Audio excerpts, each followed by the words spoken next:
Hey, what's up everyone? Welcome back to Hassan's Hits. If you have not already subscribed, can you please hit that subscribe button? And if you have already subscribed, thank you for the support. In my last video, I spoke on the great Manny Pacquiao. He's, mega fight with Errol Spence Jr. on August 21st. Shout out to everyone that viewed that video. It picked up some traction and, most of the comments seem to agree with me. A few that were disagreeing, which is nothing wrong with, you can disagree with my opinion, there's nothing wrong with that. We can debate about it, all of that, there's nothing wrong with it. I wanted to kind of get into, some of the disagreements and even, on social media, some of the stuff that I've seen, people saying Errol Spence is just too big for Manny Pacquiao. He's gonna hurt him. So, you have Errol Spence Jr., who of course is, one of the best fighters in the world. Errol Spence Jr. took a big step in his career fighting Kell Brook. I believe it was, spring of 2017 when he fought him. It was a big fight for Errol Spence Jr.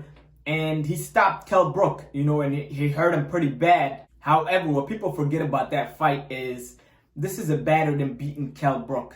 This is a Kell Brook that broke his orbital bone and, basically got hurt and stopped by Triple G the year before. Kell Brook was a beaten and battered Kell Brook. From there, we go to Mikey Garcia. Mikey Garcia coming up 2 weight classes to try his hand at, welterweight. He goes up against Errol Spence Jr. Mikey Garcia gave up size. He didn't have enough speed. He didn't have enough quickness. He's a really slick boxer. He's a great boxer. He didn't have the power. And he's not as talented as, Errol Spence Jr. So he goes into that fight, giving all of that up. And Errol Spence Jr. wins by unanimous decision against Mikey Garcia. A much smaller Mikey Garcia who didn't have pop to his punch, who didn't have, enough speed, the defense, the footwork, and, the utilities needed to beat a guy like Errol Spence. Errol Spence still went 12 rounds and won by unanimous decision. From there, we go to Showtime Shawn Porter. Showtime Shawn Porter was up on the cards. He almost had the fight won.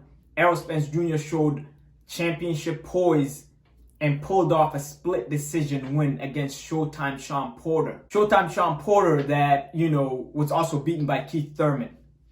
Take note of that. From there, we go to Danny Garcia. Danny Garcia, who, slipped up, did not look as great his last couple of fights, goes up against Errol Spence Jr. Errol Spence Jr. goes 12 rounds and wins by unanimous decision against Danny Garcia. I'm going to ask a simple question. In what world is Errol Spence Jr. knocking out Manny Pacquiao or really hurting him and stopping him when he couldn't stop Mikey Garcia, he couldn't stop Showtime Shawn Porter, and he could not stop Danny Garcia? Manny Pacquiao beat Keith Thurman. Keith Thurman beat Showtime Shawn Porter. Showtime Shawn Porter almost beat Errol Spence Jr.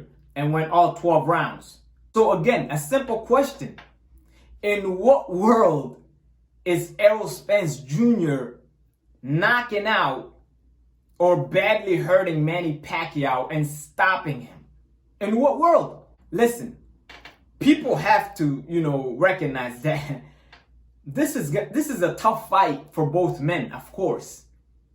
But this is a closer fight than a lot of people are viewing it. And in my opinion, the favorite should be Manny Pacquiao. And the fight leans towards Manny Pacquiao. And a lot of people are going to be surprised come fight night. Let me know what you guys think. Comment, like, subscribe. Peace.